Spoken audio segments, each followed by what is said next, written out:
तो बीज भी अनादि से है, कर्म भी अनादि से है, तो जीवात्मा भी अनादि से है। कर्म के उदय में आत्मा को पुनः कर्म करना होता है तो पुनः बंद हो जाता है। यह आ रहा है अरहट के घड़े। अरहट में कई डिब्बे बंधे हुए रहते हैं और वह राउंड में रहता है, एक एक डिब्बे, और उसको चलाया जाता है बैल के माध्यम से, तो वह घूमने लग जाता है।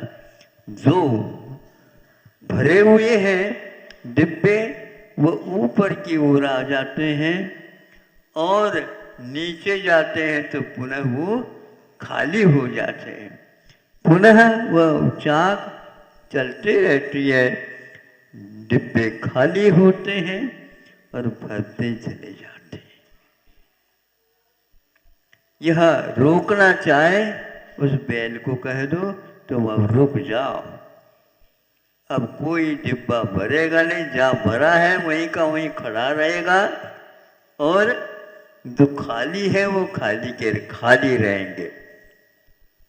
इसलिए भरना छोड़ दोगे तो अपने आप ही मरना भी छूट जाएगा। पेट्रोल यदि गाड़ी में डाला जाता है तो गाड़ी चलती है, चालक चलाए देखेंगे बिना पेट्रोल के। नहीं धक्का मार दो तो चल जाएगा, धक्का मारने से भी नहीं चलेगा, उसमें तेल तो डालना ही होगा। तेल डालने के उपरांत भी यदि तेल ठंडा हो गया है बहुत, मशीन ठंडी हो गई है बहुत, तो उसको गर्म करना आवश्यक होता है। इस सिद्धांत को जब तक बीज फल परंपरा को हम समझने का प्रयास करें तो कर्म फल, कर्म पहले है या कर्म फल पहले है? तो राग द्वेष पहले है या कर्म पहले? कर्म का उदय होता है, राग द्वेष होते हैं, राग द्वेष होते हैं तो पुनः कर्म वर्गनाय कर्म के रूप में परिणत हो जाते हैं। ये चक्र है और यह चक्र व्यूह है, अभिमन्यु के लिए भी घातक हुआ है। अभिमन्यु कभी भी इसमें फंसता नहीं, लेकिन वह प्रवेश करना तो जानता है, किंतु बाहर आना निकलना उसके लिए संस्कार नहीं दिए गए थे। कहाँ से कहाँ चले गए आप लोग बताओ। इसीलिए सिद्धांत को, वस्तु के परिणाम स्वरूप को हम समझे। घबराने की बात नहीं, कि संसार का चक्र रुक नहीं सकता, जो अनादिकाल से आ रहा है वह अनंत काल तक रहेगा। ये यदि आप धारणा बनाओगे, ये धारणा आपने क्यों बनाए बताओ? अपने आप बनाए बताए नहीं, हम गुरुओं के मुख से चीज कोई सुनी नहीं, सुनने के उपरांत भी उसके ऊपर विश्वास नहीं करने से ये फल मिलता है। समझ में तो आता नहीं और मानो मानो मानो ऐसा आप कह रहे हैं। अब हमें बता दो, आपके घर में दादाजी थे? हैं? दादाजी थे? अच्छा, किसने कहा ये दादाजी थे? पिताजी ने कहा। पिताजी को किसने कहा दादाजी थे? ये दादाजियों की संख्या कितनी है क्या पता?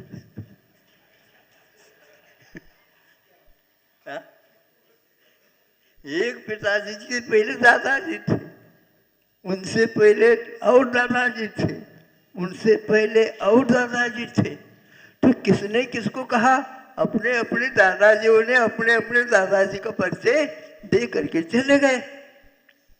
और ये कभी भी अंत नहीं हो रहा, हमारा माथा ही खराब हो रहा। आपका माथा कैसे रह रहा है ये हमें समझ में नहीं आ रहा है। आप बिल्कुल प्रसन्नता के साथ बैठे हो। ये महान चक्र है, मानना ही पड़ता है। दादाजी थे। तुम्हारा नाम क्या है? हे सुनो, चुप बैठो। दूसरे को मना करते हो, आपको कौन मना करने वाला? बोलो, आपका नाम ये है। ये किसने कहा?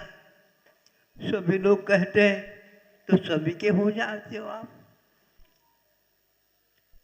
उन्होंने कहना प्रारंभ कर दिया इसलिए अपने आप को फलांचन। ये मानना एक प्रकार से आवश्यक है लोक व्यवहार को चलाने के लिए। ऐसे में इसी प्रकार हमारे पहले कौन थे इसको तो मानना ही पड़ता है और यथार्थ मान लेना चाहिए। गुरुओं ने आत्म तत्व के बारे में अध्ययन किया, उन्होंने कहा उसको हम आप जो कह रहे हैं वो यथार्थ है, ये स्वीकार कर दो। अपना दिमाग लगाओगे कभी भी आप उसमें सफल नहीं हो सकोगे। हाँ, मानना ही पड़ता है। इसका नाम सिद्धांत है। कर्म के द्वारा ही यह फल मिल रहा है, यह अपने को मानना है। और ये कर्म क्यों फलता है? तो राग द्वेष करने से फलता है।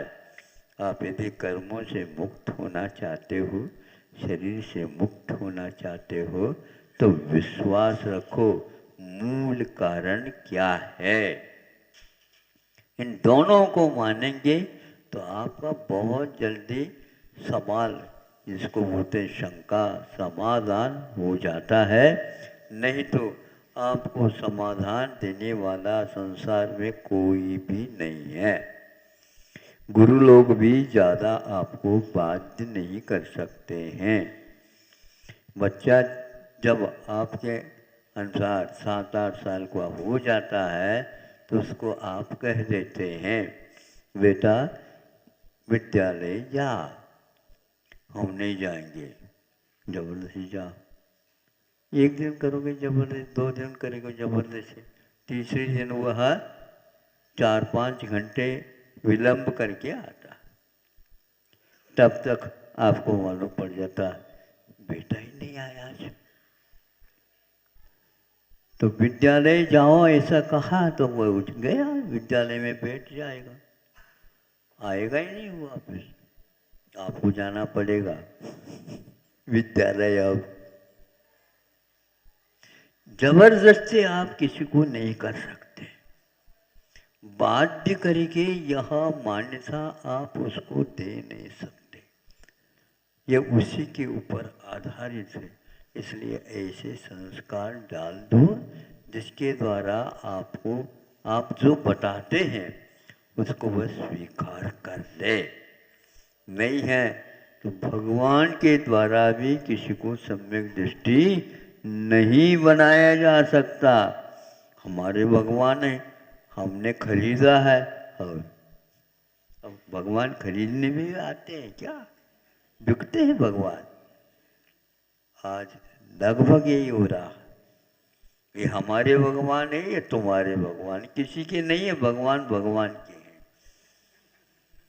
नहीं हंसो नहीं, ये बिल्कुल फैक्ट है। आपने यदि खरीदा तो किसके लिए खरीदा? श्रद्धान को मजबूत बनाने के लिए। अभी भी वही रट रहे हो आप, हमने खरीदी, हमने खरीदी, ये हमारी है, ये हमारी, ये हमारी। कोई किसी का नहीं होता। बाद में पश्चाताप करने की अपेक्षा से पहले से सुधारो, नहीं सुधरोगे तो कोई दादाजी वापस आकर के नाते को समझाएगा नहीं है। आप उसकी प्रतीक्षा में हो क्या? इसको छोड़ दो, आप बंद कर दो। जो गया है वो अपने आप में रमने लगा है, इधर देखता तक नहीं हो। और आप अभी भी उसके दिवस गिन रहे हैं। ये आज कल मुकुट सप्तमी के दिन भगवान मुक्त हो गए, ये नहीं जानेंगे हमारे दादा मुक्त हो गए। दादाजी को पुण्यतिथि है, पुण्यतिथि तो मनाएंगे, लेकिन मुकुट सप्तमी नहीं मनाएंगे। हाँ हाँ, दीक्षा कल्याणक है। हाँ, लेकिन भगवान के बारे में नहीं सोचेंगे, नहीं समझे। हाँ, जन्म कल्याण सब सब आएंगे। इसलिए थोड़े से यदि समय मिल जाता है तो हमने जो कहा है उसके बारे में सोचो। महाराज दिमाग में कुछ नहीं रहा, बीज और वृक्ष इनकी परंपरा को याद करो, अपने आप ही माथा ठीक हो जाएगा बिना अमृतांजन लगाए। अमृतांजन जानना समझते हो? झंडू बाम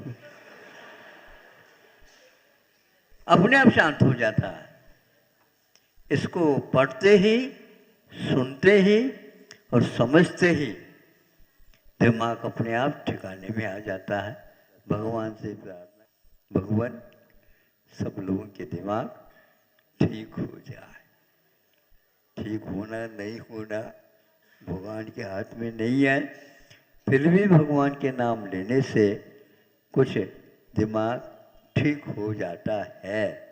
अपने को करना है, अपने आप के दिमाग को ठीक करना है। दूसरे के दिमाग को ठीक करने का हम कभी भी बोझ नहीं उठा सकते। अहिंसा परमो धर्म की